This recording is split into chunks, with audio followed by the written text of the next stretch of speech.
Don't you think that this type of like media environment might be what's encouraging these massive pendulum swings in our current democracy? Like from Barack Obama to Donald Trump to Joe Biden, like, isn't this a little bit insane? Don't you think that this idea of like lying to push an agenda so that we can get people riled up and behind us so that we can go push our own shit, like, isn't that kind of toxic? Well, it is hard. I mean, you're competing against other top issues. Like you brought up immigration, you brought up Americans are really concerned about violence in the streets and all that stuff, law and order and all that. If Republican lawmakers are going to drain the airwaves with Dr. Seuss and all this stuff and all the culture war stuff, and they're going to get people, fixated on this stuff that has nothing to do with policy, I think it's okay to use somewhat of the same method in a way that redirects the discussion back to policy. A person that's going to be misled that fucking easily is just a Trump voter in disguise 3 years from now when a new pet project is being talked about. The illiteracy that exists in this country when it comes to evaluating policy or government or media is astounding. And I don't know why anybody supports it. Like, people don't have the ability to read more than a headline on a Twitter post now. And we're like championing this, Yes. like this environment. It's like, I think it's crazy. I agree. I'm frustrated too. Hey, you recognize that pharmaceutical companies need to be profitable, right? Yeah, I recognize that pharmaceutical companies need to be profitable. You recognize that most of these pharmaceutical companies are like operating on like pretty thin profit margins. These aren't massively profitable companies to run, right? I understand that, yes. And I don't think that the argument here is that, like, if you were to put ceilings on drug prices, that you would have... We're not even remotely close to ceilings on drug price yet. We're not even at that part of the conversation. What I'm curious about is on Katie Porter's dumbass chart, what criticism there was valid? What criticism there is valid? That the only reason why companies need to have such high drug prices is in order to maintain R&D spending, which is just not the case, right? Companies are not only spending the money they make in profits on R&D. They clearly have a lot of other expenses that they could cut from. How do you know that? How do I know that companies can cut other expenses? Yeah. Okay. So, like, no offense, but this assumption is so patently stupid. Like, are you looking at the numbers that she's saying and is like just saying like, well, why doesn't she just remove all the money that they spend on advertising and pour it into R&D? Maybe they don't make any money that way. No. Of course, I'm not saying that. I'm not saying that. So tell me on that chart, where do you think that they need to remove the money from that you happen to know, that you're so smart, you know where they need to take the money from and put it somewhere else? So I think under the current legislative environment, they wouldn't move money around, because any one company that did that will lose out to competitors. I don't know if that's the direction you want to take this. I'm just curious because when I see Katie Porter's chart, it just looks to me like another uneducated dipshit that's throwing around big fucking numbers that has no fucking idea where any of the payments go, and then says, oh, well, why don't we just dump all of that into R&D? That was her argument. I don't know if you missed that or not, but that was essentially her argument. And then that's also your argument as well. Your tweet isn't her argument instead of more buybacks and increasing prices, they could have instead just used the extra capital for R&D? Like, this statement is stupid in like 3 different ways. One, money that's profitable for a company isn't just going to be randomly dumped into R&D. 2, you're assuming that there's profitable R&D that they could invest in that they're just choosing not to instead. And then 3, you're acting like price is just like some function of money that they have lying around and that they could just lower all of their prices instead, and then what, not recoup costs for future R&D, not have more money to spend in the future? Like, so I mean, I don't think our argument is that you would just move all of that money into R&D, and that's not what I'm proposing either. I think the argument is that typically when a legislator makes an argument in favor of regulating drug prices more strictly, companies argue that that would then affect R&D. I think there's clearly evidence that companies are able to still make a profit, right? And could have their drug prices cut at least marginally. How? Where is the evidence of that? When these companies all operate on pretty thin margins, they're comparable to the rest of to other U.S. capital. Pharmaceuticals are not uniquely profitable. Drug prices in the United Kingdom, in Japan, in Germany are much more strictly regulated by the federal governments there. Where does the majority of their generic pharmaceutical research come from? What are they making generics off of? Where are those drugs originally founded? So, I mean, a lot of innovation comes from the United States, but as people pointed out, even with vaccine development, which the United States poured a ton of money into, a number of the successful vaccines were developed in other countries. United Kingdom, Germany, China has a functional vaccine at this point. So I'm not totally convinced that, stricter regulation of drug prices would only, would necessarily decimate the ability to innovate within the pharmaceutical industry. And I think you have to weigh that against the costs of having high drug prices in the United States. Tons of people are not able to afford drugs that they need in order to live or in order to live healthy lives. I think that's an important thing to consider in this debate. And, it's not really the point that Porter is making explicitly in that chart, but I mean, it's sort of that is explicit. The point she's making explicitly is that money in those other bubbles should be spent on R&D. Do you recognize that? No, I don't think that's the point that she's making. I mean, okay, hold on. Let's go back and listen exactly to her tweet then, okay? Okay.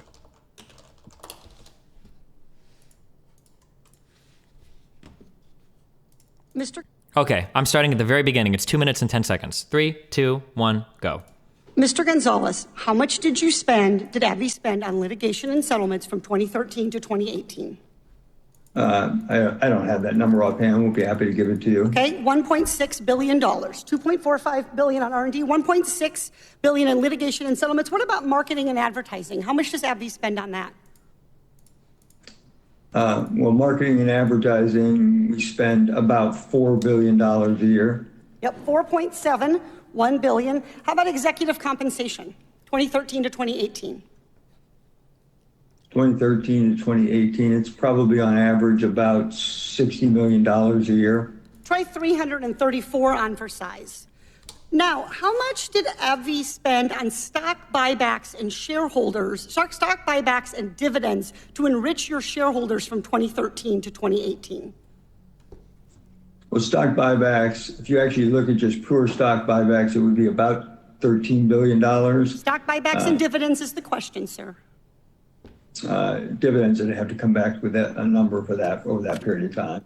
$50 billion. So, Mr. Gonzalez, you're spending all this money to make sure you make money rather than spending money to invest in, develop drugs, and help patients with affordable life-saving drugs. Okay, do you recognize that you were incorrect in what this video was about? That Katie Porter is in fact saying that they should be spending the money that they spend on these other things in R&D instead?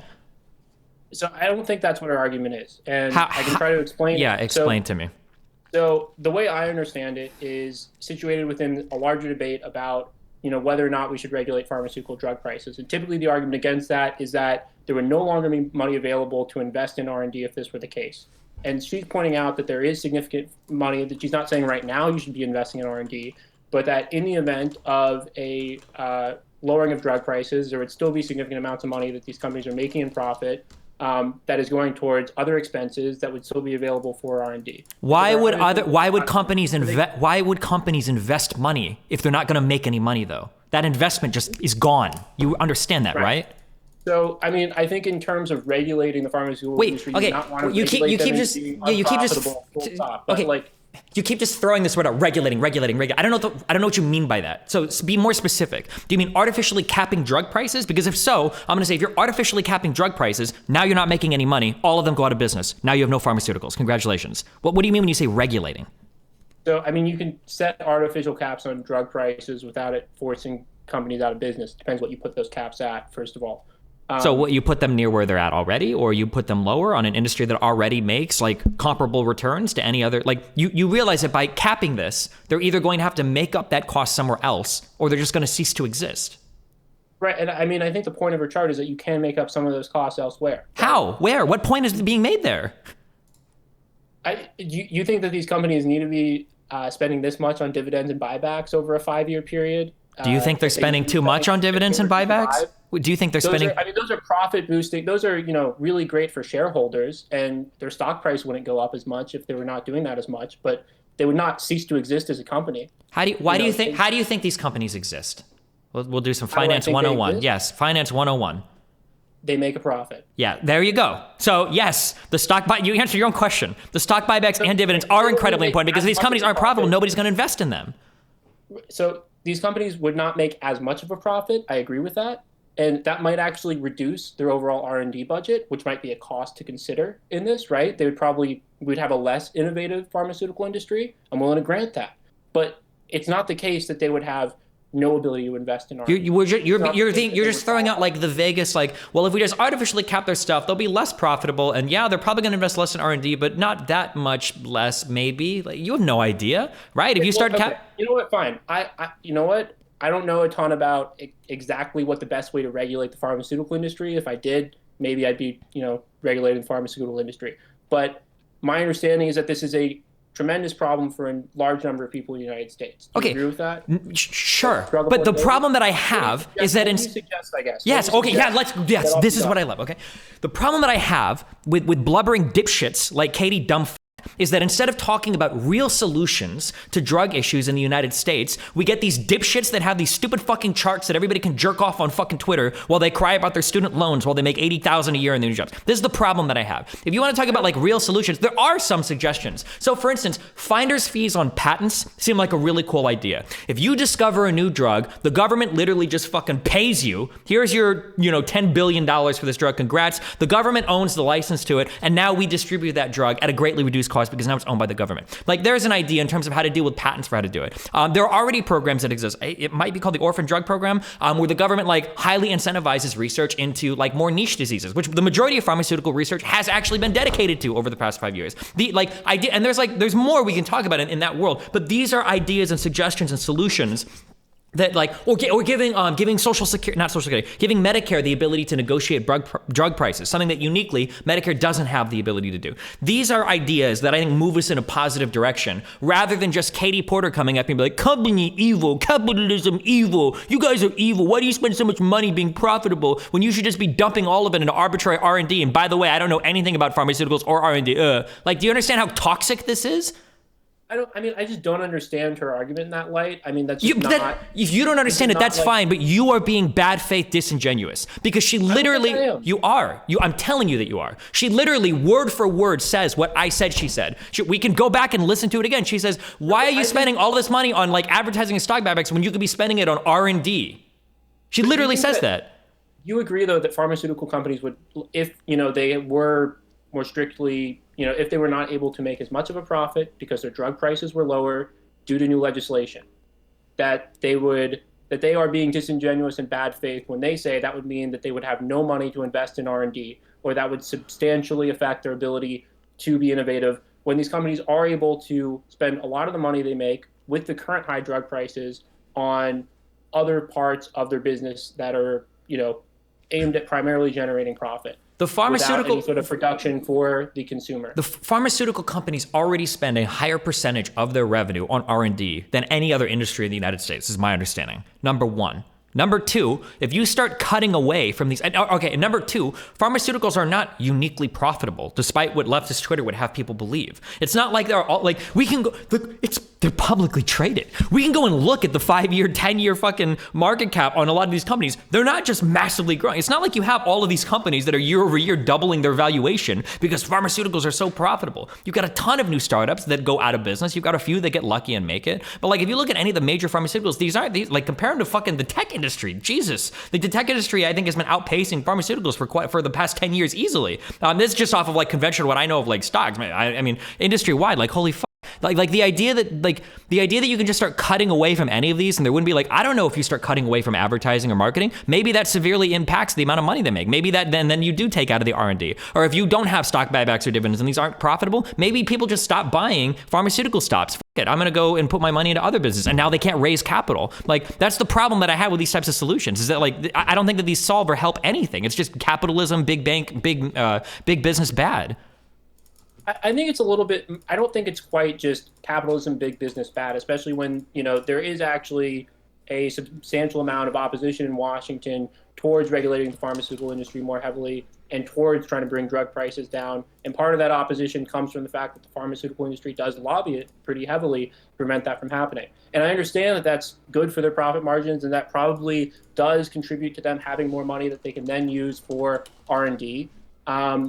But, I also think that it points to the fact that there might be a better way to do this.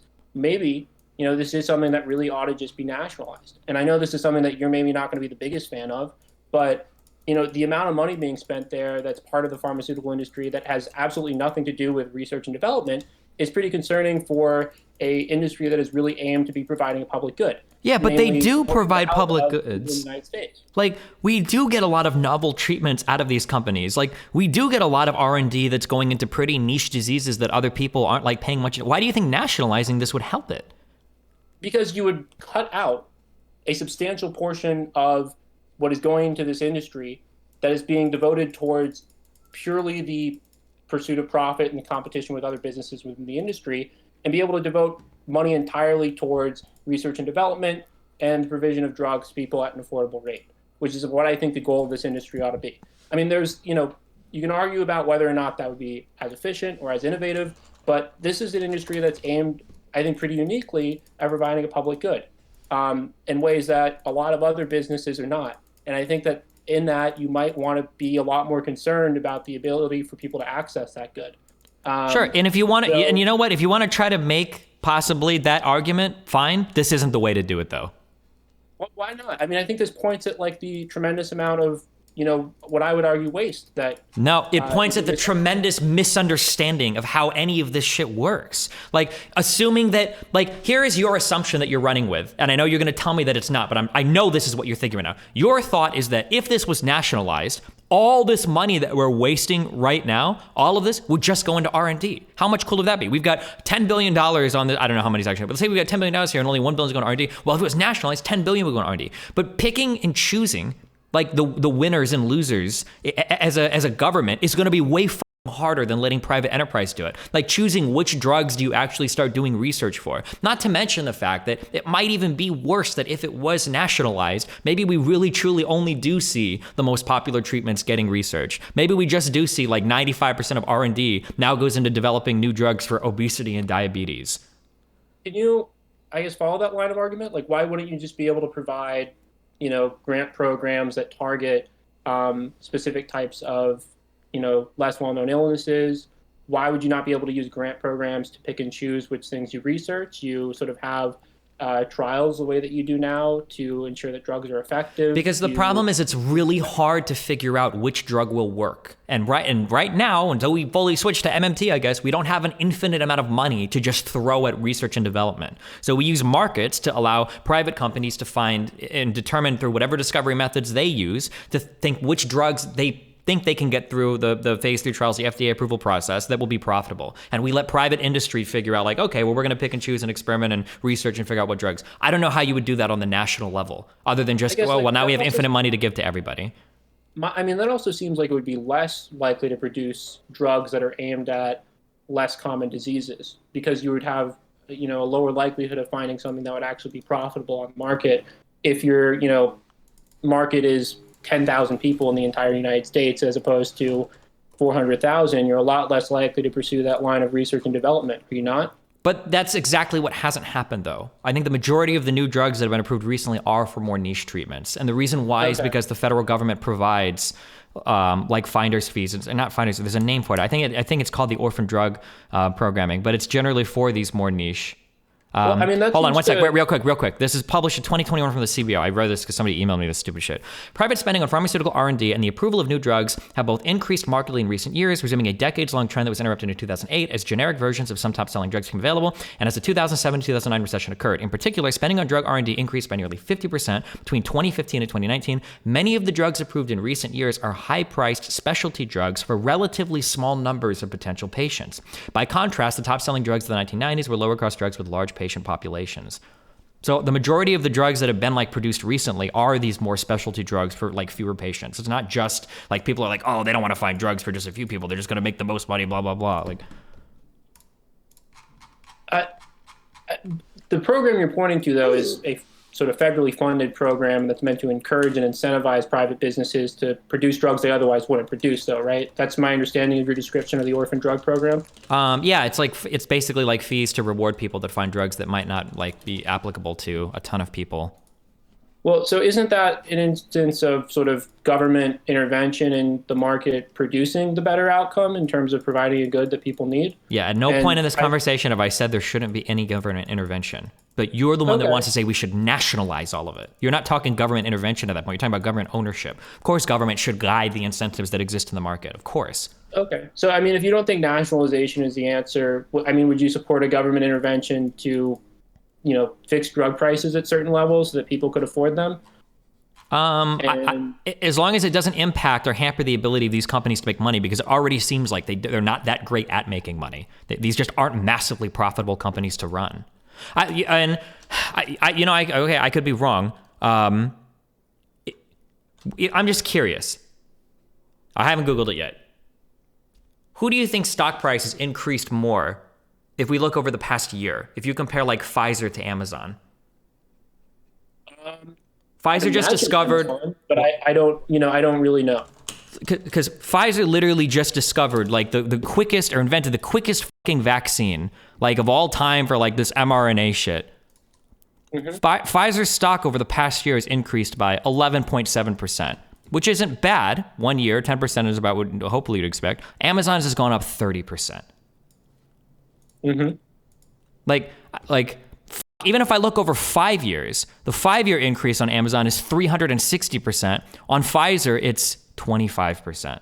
Like, I don't like the idea that these companies, and this is like a huge, and maybe there are other pharmaceuticals that are that have gone up more, but like I don't know, like the idea that these like companies are just so like massively profitable that they're all like just increases, like they're not. They're just not that insanely profitable. It's just not like, I think I'm not operating from that assumption that they're insanely profitable. I'm operating from the assumption that they are companies that are aimed at making a profit, and that a tremendous amount of their expenditure goes towards that aim without producing any improvement in the drugs they provide and the affordability of those drugs. But there's huge improvement. There's huge improvement in the drugs they provide. What do you mean? No, there is. There is, but there is a huge improvement. But a lot of their spending is not dedicated towards that, which is, I think, the point of Porter's argument. But we assume that the money would be there otherwise, if it was all nationalized. Like, how would they pick and choose? Like, well, I mean, how do they pick and choose, candidates for the orphan drug program? The federal government seems capable of doing that. I don't really understand why they would be unable to run a federal grant program aimed at sort of producing drugs on a larger scale. I mean, it would probably take time to ramp up the bureaucracy for this. I don't think this is like the best and immediate solution that should be taken, but I think it might be where we want to head in terms of ensuring affordable drugs and an innovative pharmaceutical industry. I mean, I don't mind expanding certain government programs to incentivize things. So like the orphan drug program, I think that's fine. I think that things like that. But there's a difference between like incentivizing the creation of certain drugs like that versus the government now just does all the R&D, right? I agree with that. I think that right now we're at a place where we're looking at making any changes whatsoever and trying to regulate the pharmaceutical industry's pricing a little bit so that drugs like insulin are affordable for people who need it. And, I think that Porter is really trying to make the case for that. And I don't think it's really, like, I understand where you're coming from on this feels a little bit like capitalism evil. It definitely simplifies a lot of things.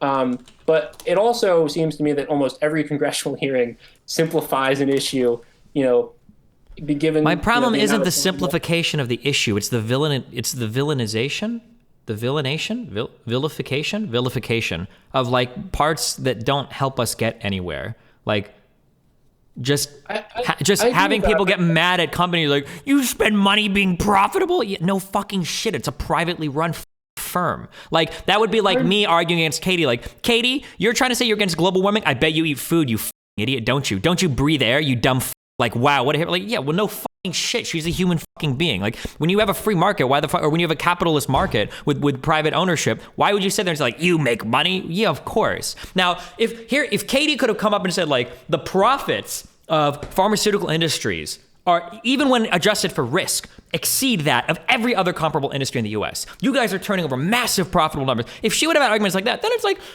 okay, yeah, that's kind of weird. Why don't we see more companies moving in if they're so massively profitable? Then it would have been like a better argument. But just saying like you spend a lot of money to be profitable when the profits risk adjusted of pharmaceuticals are about in line with every other industry. I don't know. When you start talking about throwing a ton of like arbitrary regulations just because it's medicine or whatever, and you're talking about making these things just not competitive. People aren't going to put their money there.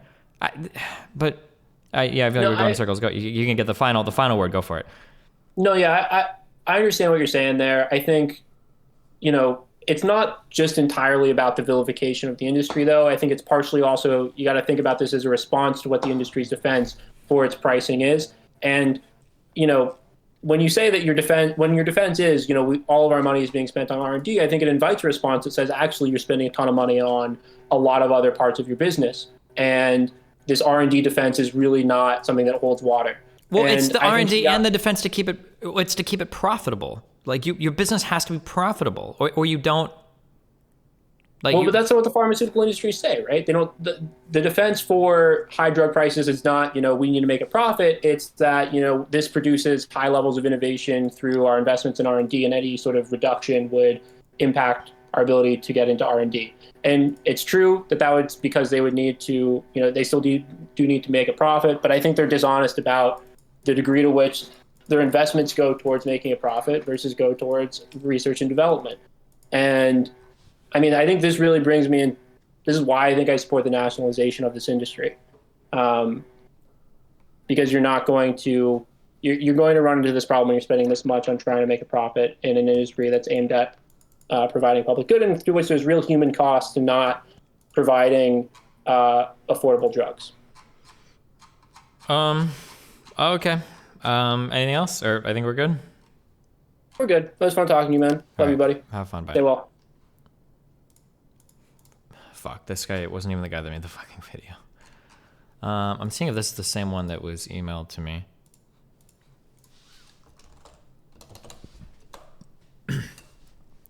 What are the recent trends in... So this is what I read recently. What are the recent trends in pharmaceutical R&D and new drug approvals? The pharmaceutical industry devoted $83 billion to R&D expenditures in 2019. Those expenditures covered a variety of activities, including discovering and testing new drugs, developing incremental innovations, such as product extensions, and clinical testing for safety monitoring and marketing purposes. That amount is about 10 times what the industry spent per year in the 1980s after adjusting for the effects of inflation. The share of revenues that drug companies devote to R&D has also grown. On average, pharmaceutical companies spent about 1/4 of their revenues, net of expenses and buyer rebates, on R&D expenses in 2019, which is almost twice as large a share of revenues as they spent in 2000.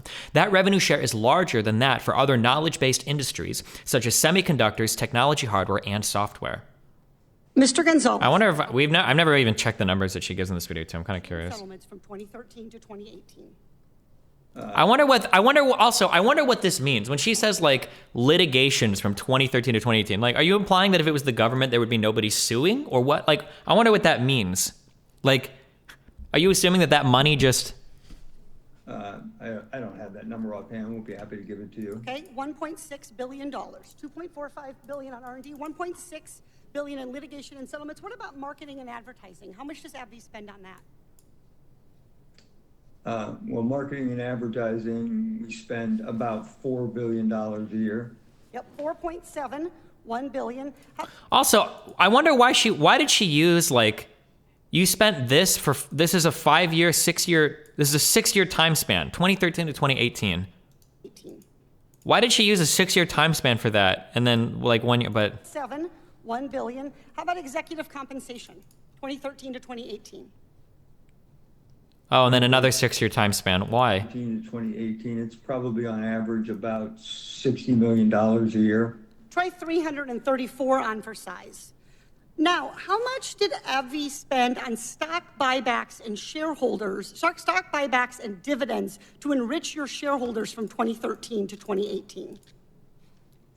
Well, stock buyback, of course. Dividends is the question. From 2013 to 2018. It is pure. Buybacks and dividends is the question. With that a number. Billion. Well, Mr. Gonzalez, rather than spend. Was the R&D only 1 year? There's no way, right? Hold on. She wouldn't have said that.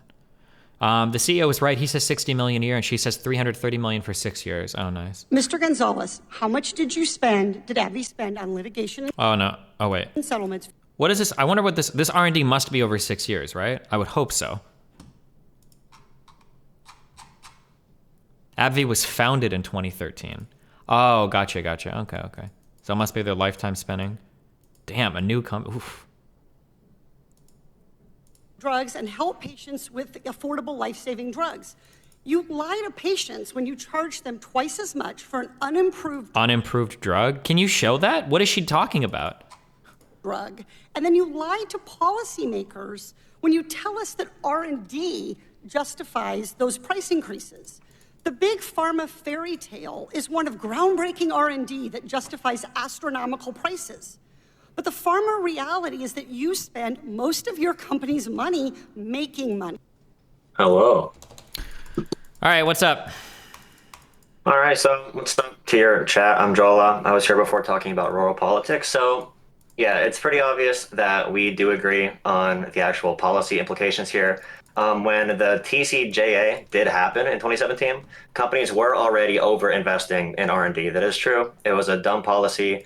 Trump said he's mad that companies use that extra money to do stock buybacks, but any economist would have told you that would be the result of that policy. And if you want to do a policy analysis, of course, we got to look at, like, why are these businesses engaging in behavior that is not, like, good for the U.S. economy or workers? Why did a certain percentage of this bill not go to people? That is a question to ask for policy analysis. But what Katie Porter is doing here, I guess we would disagree on this.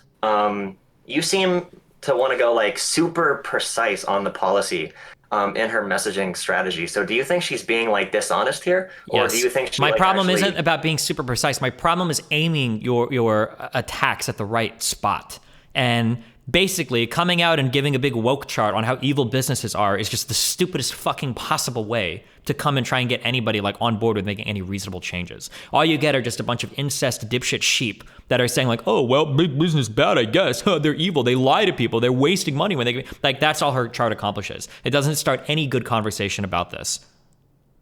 Well, you just had that conversation with Louis Rossman, right? And he was talking about right to repair. And he is really big into repairing, like, Apple products, like smartphones and laptops. And he wants right to repair, so he has the right to repair people's devices. And you said, oh, you know, not enough people care about this. Maybe you should focus on farmers. Now, if he takes this issue to farmers and he says, hey, John Deere, you know, John Deere won't let you repair your tractors. This is insane. John Deere is a bad corporation that does not want you to repair your tractors for the profit motive. Does it work better to sell it to farmers as this company does not want you? This company does not want you to fix your own product. Or would it be better to say, well, there are some nuances here with right to repair. I mean, there are some safety concerns if farmers repair their own, products or whatever. Do you think that messaging strategy might falter a little bit? Because people vote. Hold on, wait. These are totally, what's up? totally disanalogous. Targeting farmers is fine because that's a real issue. Like, there were news stories coming out where John Deere, I think, was literally saying that they weren't going to honor warranties or manufacturing warranties for tractors that had like any sort of upgrade or improvement to them. I might have to go back and find the stories. This is like 5 or 10 years old, I think. But, like, these are real things that actually happened that are directly related to his issue. This isn't about him, like, making a bunch of stupid charts and then walking up and saying, like, look at how much money Apple spent on this. They have planned obsolescence in your products and they hate you and they want to destroy all of your iPhones. That would be more comparable to what Katie Porter is doing. Targeting other parts of the economy or other people that also have a shared interest and then pointing out very real problems that stem from something that you're trying to address. I don't think that's anywhere comparable to what Katie Porter is doing. But I mean, just doing an emotionally charged appeal, saying this corporation doesn't want you to do it. You might. There's nothing wrong with an emotionally. A little bit to sell a political message, yeah, but there's nothing wrong with an emotionally charged arguments? appeal. Hold on, let me be very, very clear again. There's nothing wrong with an emotionally charged appeal. There's nothing wrong with getting more people on your side. All of those things are fine. My problem is that what Katie is attacking is fucking pointless. She's attacking a private business for making money. It's a waste of time. And no, hold on, I'm sorry. It's not a waste of time. It's actually a negative expenditure of time because now she's getting people riled up over something that they really shouldn't really be upset about. It's wasted energy. Instead of having good conversations about how to do different drug policy in the US, now we're all just mad at private businesses for making money for their private owners. But you need people to actually care about an issue to act on it. People vote off of social groupings. They vote off of their cultural affiliation. They vote How do off people of their not emotions. care? People don't do very specific policy analysis. I'm saying this is something that can make people mad at corporations and say, hey, maybe I will vote for the politician that is mad at corporations just like I am. Yeah, but then instead of voting for people that, what are we going to do from that then? Okay, to get the political power necessary to actually act within the political scene, Katie Porter might have to do this to get people pissed off so that their public pressure is something she can funnel into the political process. But what do you think Katie Porter's policies are going to be? Are they going to be reasonable policies that healthily massages these companies into making better decisions? Or are they going to be some dipshit policies like massive fucking price controls or arbitrarily limiting the amount of like stock buybacks that a private company can do or other dipshit ideas that aren't actually going to help anything at the end of the day? Well, that's when you have to meet the political reality. I mean, you'll hear like AOC say this, Bernie Sanders say this. When they sell their policies, they're proposing like an idealistic version of the future. Like if you actually when you actually do policy on like the House floor or whatever, your idealistic vision gets chopped up, gets chopped to pieces, and it meets the political reality. So, in my opinion, in political communications, all that matters, or most of what matters, because I know there is a section where like populism can be used for very bad means, of course, like Trump or whatever. But if you want to use political anger in a certain way to get political power and then you meet the reality at the House floor, I think that's completely fine. I do agree with you with the policy analysis just looking at this isolated incident. But her going viral on Twitter is 100% a plus. Her going viral on Facebook and reaching, she's one of these people who are progressives who actually has the ability to win in a more moderate district. She can reach more moderate voters that would vote for like an Elizabeth Warren or a Pete Buttigieg. So her aid in the progressive fight is actually really important when it comes to like, because I think you would agree that like Bernie Sanders and AOC are terrible at appealing to anybody but like super young, like wannabe revolutionary college kids. They have a terrible job at appealing to those people. So I don't put Bernie, I'm not putting Bernie, I wouldn't demographic. put Bernie and AOC in the same box because AOC has potential. But I think Bernie, aside from his presidential run, kind of failed. He didn't really get any revolutionary, legislation passed. He didn't really do a good job at building the coalition he needed for the ideas that he wanted. Now maybe AOC will. Yeah, I agree. But yeah, he was a capitalist, just curious. So what's the ballpark of your age? I'm going for a master's right now, so around that age. Okay, so I'm 32. I understand what you're saying, and I can see an argument where the goal is to just drum up a ton of support using highly inflammatory messages, and then once you've got the energy behind you, you channel that into something positive. I can understand that, but the problem is that I don't feel like that's what happens. So something that I remember this stupid saying so much, and it still permeates our politics. Out of the Occupy Wall Street movement, we got the corporations aren't people. I have heard that repeated so many times by kids that couldn't even file a 1040 EZ with a single W-2, that have no idea what it even means for a corporate entity to be recognized federally, what it means for like corporations to have their own tax designation or legal, like I hear so many stupid things reported or repeated from that Occupy Wall Street movement. And I just don't see the materialization of like strong, if I want to be really generous, maybe we could argue that like Elizabeth Warren's Consumer Finance Protection Bill or whatever, maybe kind of sort of came out of that. But there have been so many stupid things repeated from that. And I don't think people have like this good like direction for their anger. It's just this directionless hatred for big business and wealthy people that doesn't really get us anything done at the end of the day.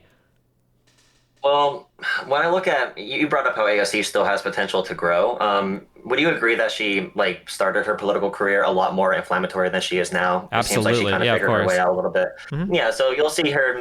She'll still make these gestures like, "Hey, this corporation's evil" or whatever. Rich people bad or whatever. She'll make those claims. She'll say like, "Be worried about climate change and all that stuff." But also now she is going on like The View, and I know you've reviewed like Jimmy Dore before. They all make fun of her, Dore, Kalinsky. Yeah, I've seen it all. Yeah, they hate her because she pivoted. Yeah. Like, or when she called Nancy Pelosi Mama Bear. Like, what AOC is doing in that situation is she's trying to get voters for progressives that they don't currently have. So when I look at this, I don't want a bunch of people just mad at like whatever, like, corporations bad, whatever. But I feel like that's what you need to at least get people involved and to start thinking. And I do agree there hasn't been like a huge policy passed, but the place where we are right now is a result of like 40 years of cultural conditioning since like the start of the Reagan era and like Nixon and all that stuff. So this stuff, I don't expect it to happen in 1 year. I don't expect it to happen in 5 years or 10 years even. But I think enough people have to at least start looking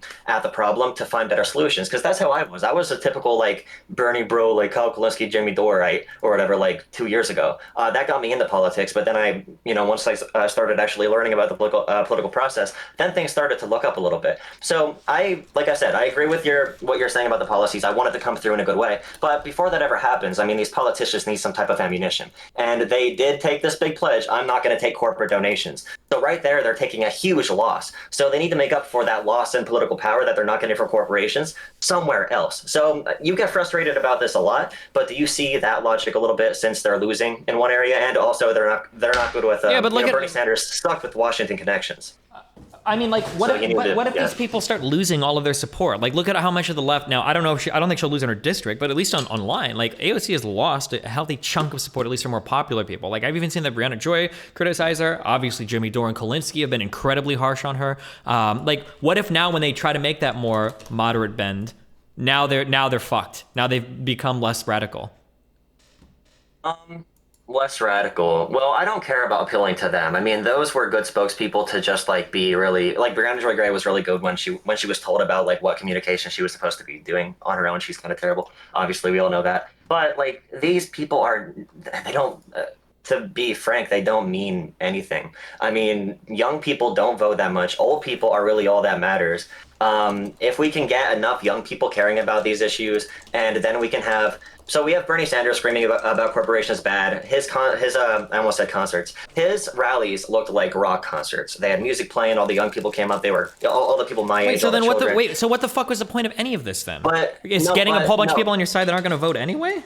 No, you need that. You need Bernie to get those people. You need AOC to be very media friendly to get that demographic. You need the Katie Porters and Elizabeth Warrens of the world to get wine moms and dads and soccer moms and dads on board. You need Yang to get tech bros onto certain policies, because people do vote off of their cultural and, like I said before, their social affiliations and, you know, where they grew up and all that stuff. And, you know, I talk a lot about rural America, rural progressivism, and progressives don't even try anything here. And I talked about John Fetterman before. People, you could look him up if you want to see a good example of how to appeal to rural people as a progressive. But they each fulfill different demographic needs for progressives in general to get political power, because one person can't do all of it at once. But if each of them can, in their own way, get people caring about issues from a bunch of different avenues, then I think that can eventually turn out to be something positive. And you saw even within Biden's policies that have passed so far, AOC and Bernie Sanders have spoken so radical about all these things. And right after the primary, what did Bernie Sanders do? He went from populist to pragmatist right away. He said, you know what, Joe Biden, I'm going to dip out, win the election, and then I'm going to work with you, and we're going to get some of my stuff done through your big bills. And now Bernie Sanders has a huge prominent role within that administration. And I think that's largely due to the work he did to drum up political power with this method that Katie Porter is using. Although it might not be always perfect with the policy, proposals all the time, I think in the end it's a net positive for at least what my goals are politically. So then, do you think that it's justifiable when Republicans drum up fear about immigrants or black people or weird foreign affairs stuff, because at the end of the day, they're just trying to use that to get people on board with their own political agenda? No, so where people end up matters. So like immigration, we know right now, especially in a tight labor market, we need immigrants in our country. We don't have enough people being born to pay for the old people in our country, to be completely realistic about it. We need more young people to work to support. I don't know if the left or right would agree with you here on that, because right now because you are right that we don't have enough workers, but that is causing massive upward pressure on wages. I started talking about this a couple of years ago even, and now like everybody is talking about this, and anybody that like drove around their neighborhood, I think like 2 years ago, I was shocked to see how much like in Omaha, people were offering to work at fucking Burger King and gas station. It was crazy. And you're seeing this, and now you're seeing it even more as jobs come back, right? So there's massive upward pressure on wages. So I don't even know if people on the left or right would agree with you that we need immigrants there for that. Is there truth to fear mongering about immigrants? At least where I'm from, there's not really much. Who cares? I thought we didn't care if it was true or not. We're just trying to get people on our side to build a political alliance. No, I mean where they end up. Where do people end up when a Republican politician fear mongers about immigrants? Where do they end up? How does a Trump voter act politically after Trump says your country is being stolen? How does that voter act versus Katie Porter when she says, hey, this company might be doing something a little bit fishy. We need government oversight to make sure these corporations are not doing something crooked. And by the way, it is a good messaging strategy. When you see the CEO, you saw he was like, he knew it was a PR disaster, the way he looked in his face. He wasn't prepared with the numbers. No, it wasn't. No. It's not about him not being prepared. All of these hearings are set up like this. It's basically, I get you on a stand and then I get to grandstand, this is why the truth is they don't actually even want them to respond. If you've watched any of these, this is how it goes, right? How much do you spend on this? I don't know. I'll get the numbers back to you. It was this. What about that? I'm not sure, but I can get the information right here. Okay, well, it was this. And then you put together your thing like, why is it blah, blah, blah? And then you ask your question and you go, and if you watch these, because I have have watched several of these hearings. What actually happens is if the other person starts to actually answer, the congressperson asking the questions will say, okay, that's enough. I reclaim my time. I want my time. Let me finish. I only have a limited time, because they just want to grandstand their issue. So I don't think this is a PR disaster. It was just, this is what they do all the time when they get on these like hearings or whatever. But I guess my problem overall is what you're essentially saying, at least for the left-leaning side. You're saying like lying and pushing like bad information is okay as long as you increase your political power and then hopefully do something that's good with it at the end. That seems to essentially be the argument. I don't think lying, I don't think lying, flat out lying, is okay. But what Katie Porter did, when she says, did you use this money for R&D? And she says you should have spent more on R&D, or why did you have all this money that you didn't use for it? I think that leads people to the conclusion that there's something wrong with the system that needs to be fixed. And I would agree that there is a tax program that was faulty in giving these companies too much leeway that they didn't need, because they already were overinvesting in these areas. They weren't going to use it to give the workers. We already knew this wasn't going to happen. So I think but look at what you just said though. We agree. Giving a bunch of money to these guys to invest in other stuff didn't cause an increase in R&D because there wasn't new stuff to be researched. They didn't have any like viable products to research. So the idea that if they just didn't spend money on like buybacks or advertising, that all of a sudden they would have spent it on research and development anyway, that's just not true. Unless she's implying that they should just be taking giant piles of money and setting it on fire instead of like returning it to shareholders. It just doesn't make any sense for her to have that criticism. Okay, so I guess we can break it down this way. So Donald Trump and Katie Porter essentially levied the same criticism. So like when Trump was passing COVID stuff, he got interviewed and they said, how did you feel when you passed their 2017 bill about companies using their extra money for stock buybacks instead of giving it to the workers? Now, Donald Trump making that criticism where he says, I wish companies didn't do that. Trump actually proposed to ban companies during the pandemic from buying back their own stock. He did propose that. I think it was, I forget when the article is exactly from. I had it pulled up a second ago. I can't find it now. So I apologize. But Katie Porter makes the criticism from the other side, like they shouldn't be, they make the same argument. They say companies should not be buying back their own stock. I think Katie Porter is going to translate that into a way in politics that is actually going to result in a real policy discussion on the House floor. Donald Trump is literally just going to make a fake argument about it and just use it to get people mad. Wait, but Trump literally got major legislation passed, though, to give money back to people. Like, he gave a fuck ton of money to companies, and he had his huge tax cuts for wealthy people and even for middle class and lower class people, although disproportionately to wealthy people. Like, Trump got something done. Yeah, he got that. Yeah, he got the. No, I mean right now after the policy actually happened. Do you mean after the 2017 Tax Cuts and Jobs Act? Or I'm saying like his rhetoric leading up to it, like he was able to get a major piece of legislation passed. In terms of the complaining afterwards, I guess they didn't get. I don't think Trump had much to do with that at all. That's a typical Republican like everything Trump actually got done in the first 2 years was already planned for any Republican that was going to win the. Okay, I mean you can say that, but in terms of how the American people heard it, and in terms of how I heard it, like totally immersed in this. It's the Trump tax cuts, the Trump tax cuts, the Trump tax cuts. That's how it was sold to a lot of Republicans. And I think that's why it had like massive support among, they probably would have supported tax cuts on anybody, sure. But I mean, like they were seen as like the Trump tax cuts, right? Yeah, sure. But I mean, after the fact, after Trump's tax cuts resulted in a bad policy, he criticized the stock buybacks. Now, what does he do after he criticizes the stock buybacks? Nothing. Katie Porter, after she criticizes the stock buybacks, if for some reason that made people more mad about, what these big pharma companies are doing, if you want to make advertisements about the opioid epidemic, all that stuff. People really care about healthcare right now on the back end of the pandemic. It's one of the top issues in voters' minds again, especially since all the civil rights stuff died down a little bit and the Capitol stuff died down and the election and all that. People are really caring about this issue again. It's creating more of a policy window where Katie Porter can interject some power in there and try to make people care about it a little bit more than before. So there's liberal populism and then there's illiberal populism. So illiberal populism doesn't want to work within our government whatsoever. Liberal populism wants to get people mad about the system so they can change the current system in a way that is at least in a good faith way to try to make it better, I guess. So I mean, I'm not for just blatantly lying about things, but because that's what it sounds like. We're essentially justified. It's okay to just lie as long as we get our shit passed at the end. Don't you think that this type of media environment might be what's encouraging these massive pendulum swings in our current democracy? From fucking Barack Obama to Donald Trump to Joe Biden, isn't this a little bit insane? Don't you think that this idea of lying to push an agenda so that we can get people riled up and behind us so that we can go push our own shit, isn't that kind of toxic? Well, it is hard. I mean, you're competing against other top issues. Like you brought up immigration, you brought up Americans are really concerned about violence in the streets and all that stuff, law and order and all that.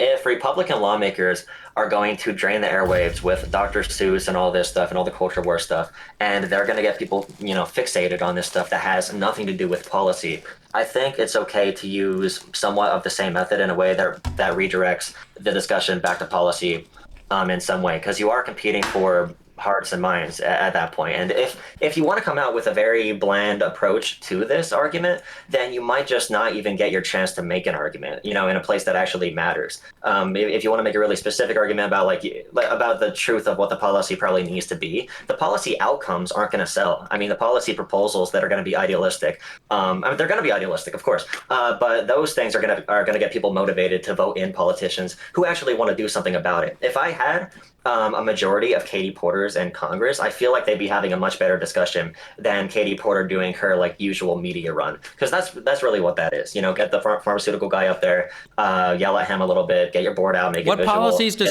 what policies does Katie Porter even support insofar as combating these problems? I'd have to look it up. I'm not really a Katie Porter type of guy. I could look Well, up Katie because if she Porter, just supports a bunch of crazy shit that wouldn't help anything, then it seems like Katie Porter big pharma policies. I don't know if anybody in chat would have. because then also if you want to say all of this, I can agree with all of this. Fine, I can say okay, fine, I accept everything you're saying. But you can't be mad at me then if I'm gonna, because this is what I do on the internet, is I call people out for telling lies or half truths or saying dumb shit. Like, you can't really get upset at me when you're admitting, or not admitting, but you're saying, well, okay, yeah, maybe she's kind of getting people riled up over something that's not really a problem, but she's doing it for a cause. You can't get mad at me for rightfully pointing out that, like, hey, look, she's getting people riled up over what's something that's not actually the problem.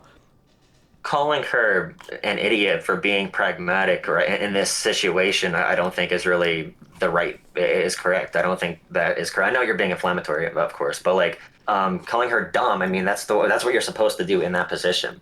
That's how you win elections. That's how you get people caring about issues. You want to tie it back to the truth and to policy as much as possible. But if you had to pick between two options, option number one is you are perfectly clean in everything you say, but you don't win elections, versus option two, where you can actually get some people caring about supporting you and your policies.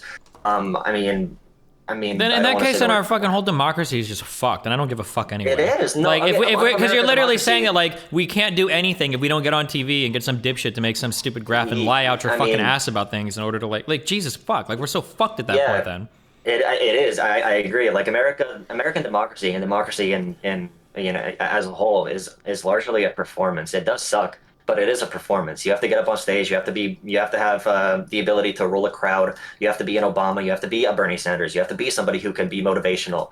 Of course, I think we all know this. You have to be rhetorically effective when you are on stage, making your jabs. Like when Bernie Sanders, I forget what it was. I wrote the damn bill. That kind of stuff. Although he didn't win the primary, that stuff does help you in the end. Being culturally connected and socially connected to people helps you. So whatever means you have to do to achieve that, I'd rather do that than just be politically inviable completely. If I got into politics right now, I'd probably have to do some things that are not completely completely just bland policy explanations. But as long as I want to be super duper clear, because you keep conflating these things, and I just totally, completely, and totally disagree. Okay, you keep trying to say you can't just go up and give your I want to do a $42.7 billion deduction here. I want to do a $27 billion, because it would be boring. You're saying you need to be rhetorically effective.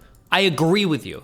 But where we disagree, you keep playing this equivocation where you're saying, well, listen, okay? They can't just go up and be really boring, so they've got to fucking lie out their ass about everything. No, hold on. It is possible. You can't just go up. Well, but that's my issue. It seems like you're saying if they go up and they just straight talk, it's going to be really boring. Okay, fine. But that doesn't mean they've got to go up and just fucking be horribly fucking stupid and lie so much about shit. Fuck.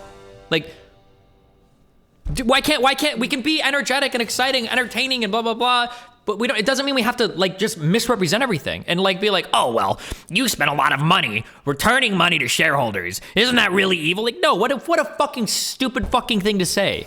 That's my issue. You don't have to do that. There has to be a middle ground. There must be.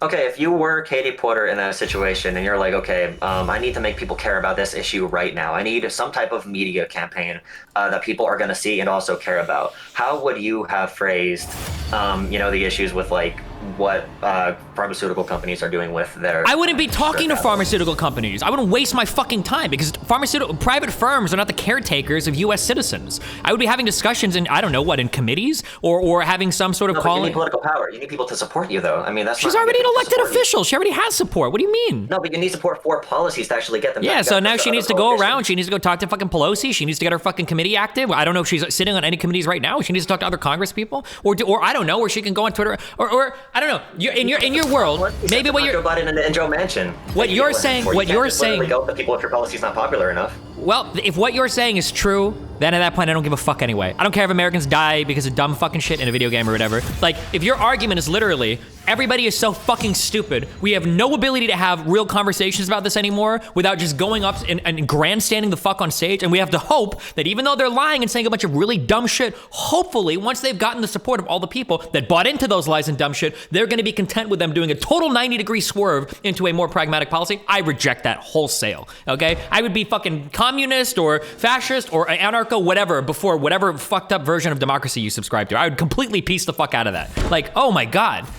Do you think Medicare for All do you think Medicare for All will ever happen in the U.S.? Like, It's possible 20, 30, 40, 50 years from now, maybe.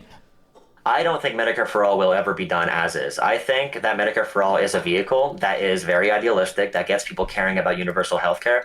You are not, these are disanalogous. I don't mind pushing for a more extreme position, just don't lie while you do it.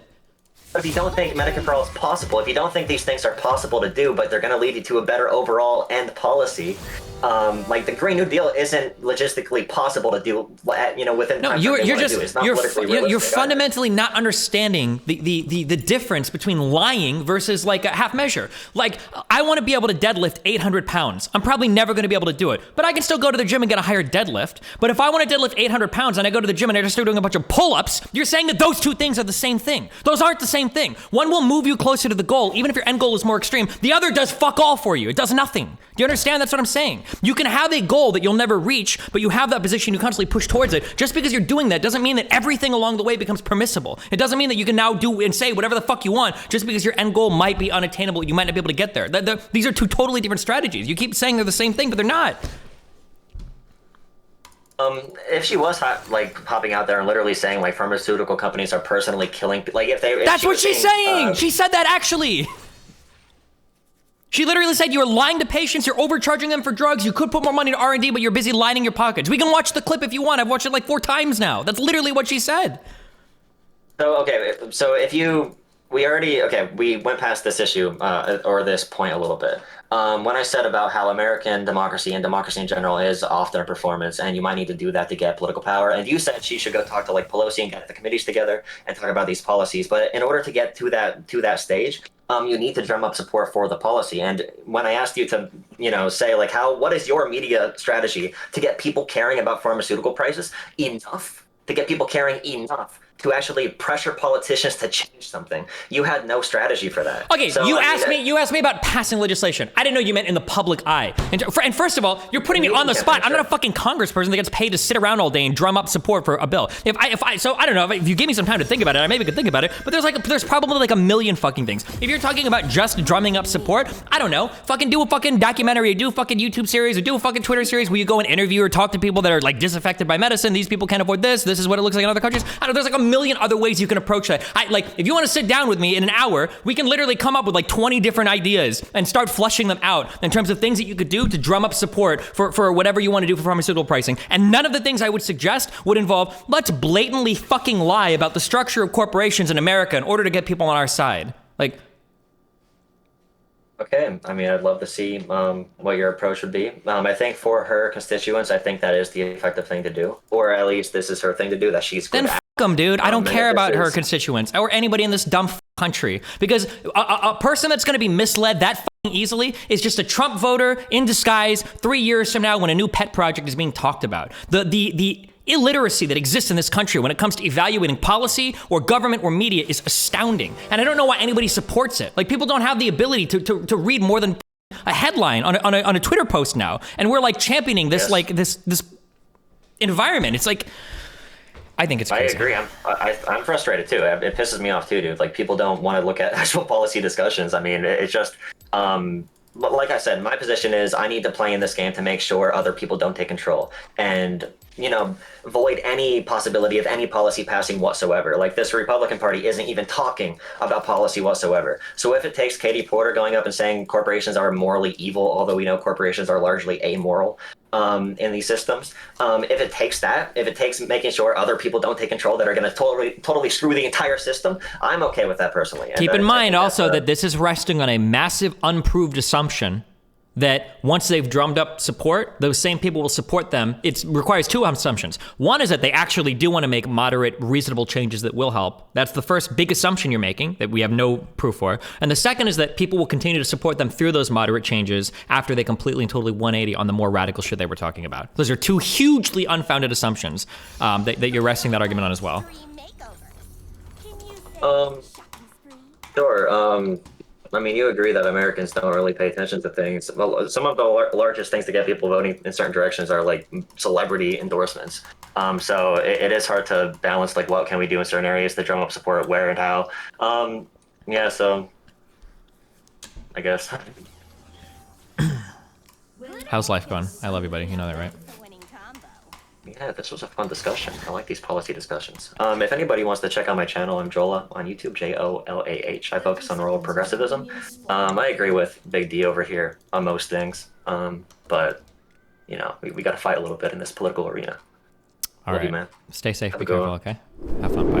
Remember to hit that like and subscribe, and don't forget the notification bell so that my videos show up right in your feed. Oh my god, what's happening right now? Holy shit.